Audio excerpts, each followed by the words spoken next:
No quadro Ciência da Felicidade de hoje, vamos falar sobre como usar o cérebro a favor da nossa felicidade. Vamos falar sobre os sistemas límbico, reptiliano e córtex. E claro, quem fala com a gente sobre isso é o especialista em Ciência da Felicidade, Lucas Penteado. Tudo bem, Lucas? Tudo ótimo, Elaine. Assunto profundo hoje, né? Um assunto que parece ser bem denso, mas a gente vai abordar de uma maneira bem simples para a gente conseguir entender ele, como que realmente funciona essa máquina tão fantástica.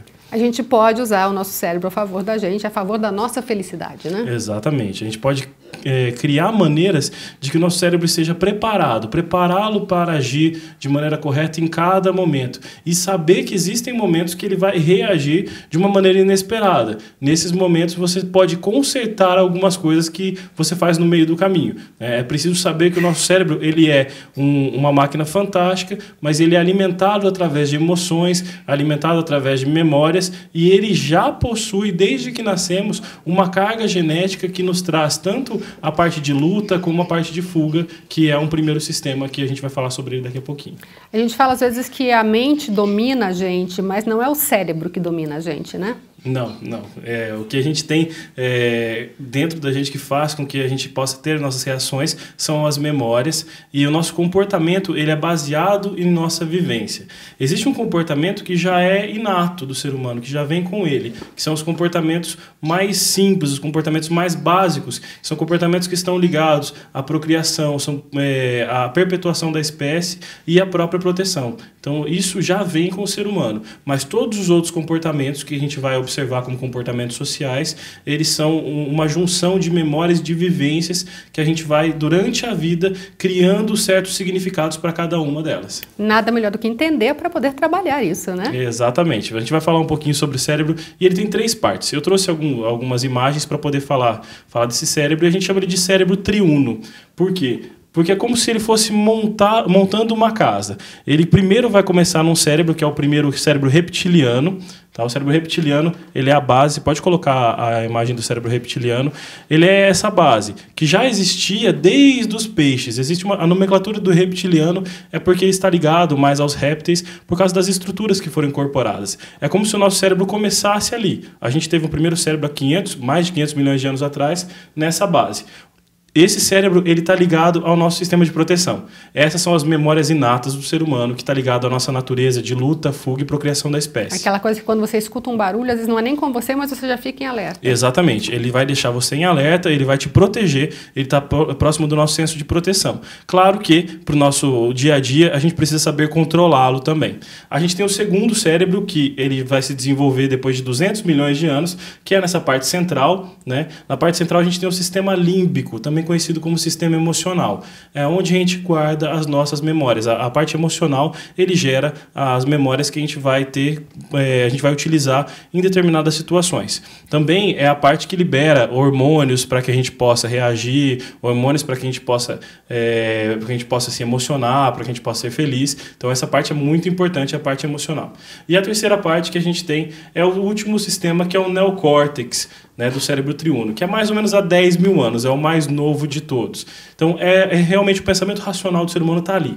O neocórtex ele é a base para que a gente consiga raciocinar e dar respostas elaboradas para situações. Esse é o sistema que diferencia os mamíferos dos outros seres, e o ser humano desenvolveu ainda mais esse sistema para criar tanto as respostas de pensamento e de voz, quanto todas as outras respostas motoras. Então a gente consegue criar um pensamento e definir as nossas respostas motoras através do neocórtex.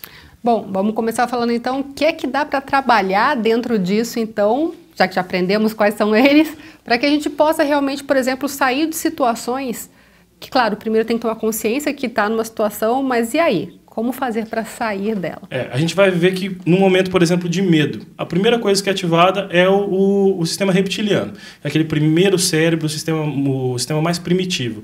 Então, quando você está numa situação de medo, um exemplo, está no safari, aparece um leão. Ele vai ativar no seu corpo, ele vai estar pronto para lutar ou para fugir.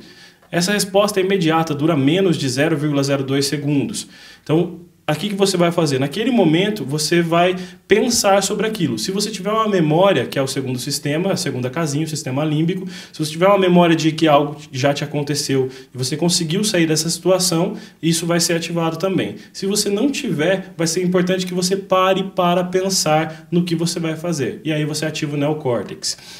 A situação do leão é uma situação muito forte, mas no nosso dia a dia existem pequenas situações que ativam os sistemas dessa mesma maneira. Um exemplo é quando a gente entra em conflito com alguém, quando a pessoa faz uma pergunta para a gente que nos deixa chateado, e aí a primeira reação que a gente tem é atacá-la. Sistema reptiliano, vou me proteger, então eu ataco o outro.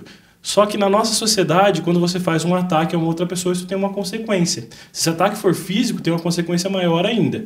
Então, a gente passa para o segundo sistema, que é o sistema emocional. Se você reagir de maneira emocional, dependendo da emoção que você usar, você também vai causar um mal a outra pessoa. Por isso é importante que a gente pare, pense, respire, para que a gente tenha tempo, em torno de 2 segundos, para a gente ativar o nosso neocórtex, para ativar a parte realmente do pensamento racional. Porque quando a gente pensa racionalmente, a gente calcula quais serão, o que vai vir depois daquilo que a gente fizer.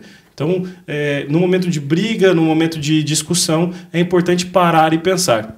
Já viu aquelas pessoas que toda vez que você está conversando com ela, ela responde não antes de falar qualquer coisa? É o sistema reptiliano. Ela está se protegendo de qualquer coisa que possa vir de você. Não é que ela não concorda com aquilo, é que o cérebro dela está treinado para dizer não, não, não. E aí ela, sempre que tem que responder alguma coisa, ela responde primeiro com um não e depois ela dá seu ponto de vista. É uma necessidade de autoafirmação que ficou guardada no reptiliano e no sistema límbico dela. Então, quando ela se sente acuada, ela vai falar não antes de dar a resposta. Por isso é importante a gente saber pensar, raciocinar e muitas vezes falar assim, só um momentinho, deixa eu pensar melhor sobre isso aqui. Aquelas pessoas que são muito reativas, que fazem as coisas sem pensar, elas não deixam vir então para a parte do córtex, é exatamente, isso? Exatamente.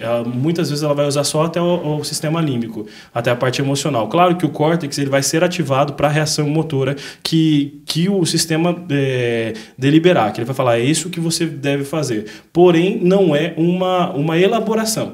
A partir do momento que eu não elaboro a minha ação, eu vou ter que lidar com o que vai acontecer depois. A gente vai ver que as pessoas que usam muito o sistema emocional se arrependem das reações que elas têm. Depois de ter executado, ela vai falar, nossa, mas por que eu fiz isso? Né? E o que é mais interessante da gente falar de tudo isso não tem como a gente controlar isso 100% do tempo. Então é preciso que a gente abasteça o nosso sistema límbico, o nosso sistema emocional, com boas memórias. Com memórias que a gente possa olhar para aquela memória e falar assim, não, essa memória é importante. Se ela for ativada depois, em algum momento, eu vou me sentir bem. Então, toda vez que eu me sinto com medo, eu já tento puxar aquela memória de que mesmo com medo é preciso que eu siga em frente, é preciso que eu continue, que eu não posso parar. Então, treinar o cérebro para essas situações. Quando eu me sinto agredido, que eu possa ter dentro do meu sistema límbico a resposta emocional mais calma, mais tranquila. Então é importante fazer alguns momentos de preparar o cérebro, né? Momentos de reflexão, momentos de pensamento, momentos que você possa fazer algum momento de meditação também, para que você prepare o seu cérebro para as coisas que vão acontecer. Se você preparar ele várias vezes, quando você for surpreendido, ele já vai ter a resposta emocional correta. Quando for acuado, também não responder de imediato, então. Pedir um tempinho para depois. Exatamente. A nossa grande sociedade atual, ela é rápida, ela é dinâmica.